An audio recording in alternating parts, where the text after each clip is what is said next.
Joining us now on Skype is Swedish journalist Annika Hernroth-Rothstein. Annika, thank you so much. Let's go first beyond these polls. Tell us, what kind of sense do you have about where all of this could go?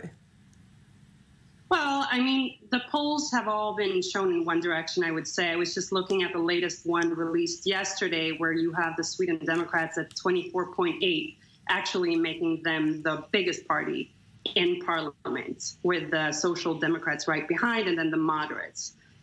So there's no question that we're going to have a huge political upheaval, and that pretty much the smaller socialist parties are at risk of falling out of government, including the Green Party, the environmentalists.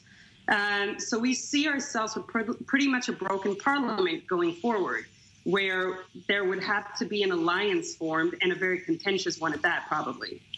Annika, of course, Sweden has been known in recent years for its, let's say, generous or liberal policy accepting refugees.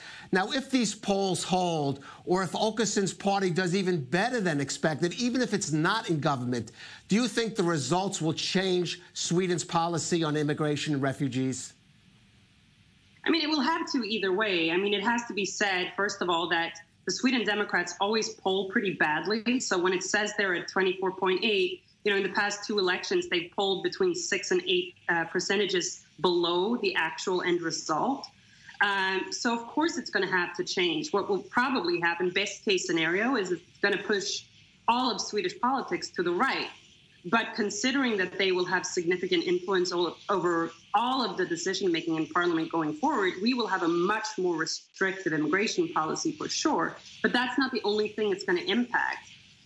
We've been very focused on immigration, and unfortunately, you know, they've grown this big because everyone has been talking about the Sweden Democrats, and everyone has been talking about immigration because of the chaos of 2015 and 2016.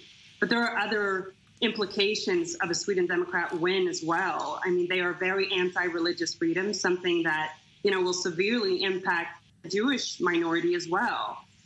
So there are further ramifications beyond simply the immigration that I think, an issue that I think pretty much every Swedish person at this point agrees has been a problem and is going to be a problem if something doesn't dramatically shift. Right, and certainly, as you say, this could be really a bellwether election in Sweden's recent history.